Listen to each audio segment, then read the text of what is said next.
Well, President Joe Biden said it himself during his visit to Mayfield and Dawson Springs, Kentucky. Hundreds of families are battling trauma and PTSD after the storms, including children. Health experts telling WHAS 11's Isaiah Kim Martinez tonight that seeking therapy quickly can really make the difference years down the line. Isaiah? Well, Doug, I've spoken with many people who would know, very well about this. And an example is Storm Corey. She tells me the road to recovery, specifically mental recovery, can be a long and tedious process. She didn't waste any time posting on social media saying she's available in person for anyone in Mayfield who needs to talk. Now, within days, many have taken her up on the offer. My phone has been ringing off the hooks.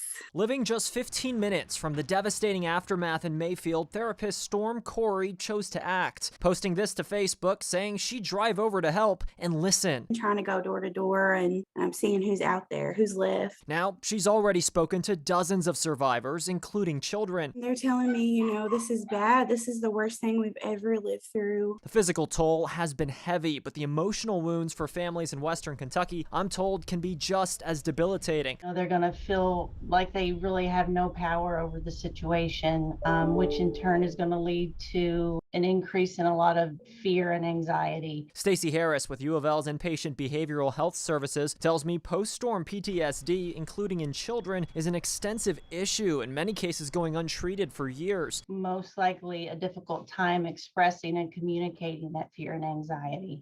The picture. Few understand this better than Southwest Jefferson County's Tracy Graves. I've done a lot of crying. I've done a lot of shaking. I've been fighting flashbacks. Still to this day, she battles trauma decades after the 1974 tornado outbreak, destroying her southern Indiana home. At 3 years old, her family had to climb out of the rubble. I grew up screaming in my sleep, and I still have episodes of screaming in my sleep. Her number one recommendation to families: don't wait. Seek help because there's access everywhere. Please get these kids therapy. They will have things where they will manifest what's going on. Health experts say recognize and act on the signs. Don't let children begin to isolate themselves. And for Corey, the key is remembering recovery is a process. Because this is something we're going to be recovering from for years, if not forever. Step by step.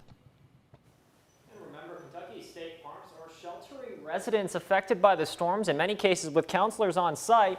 Also, the Kentucky Crisis Text Line, you see it right there, is a way to reach a volunteer crisis counselor. Just text KY to 741-741.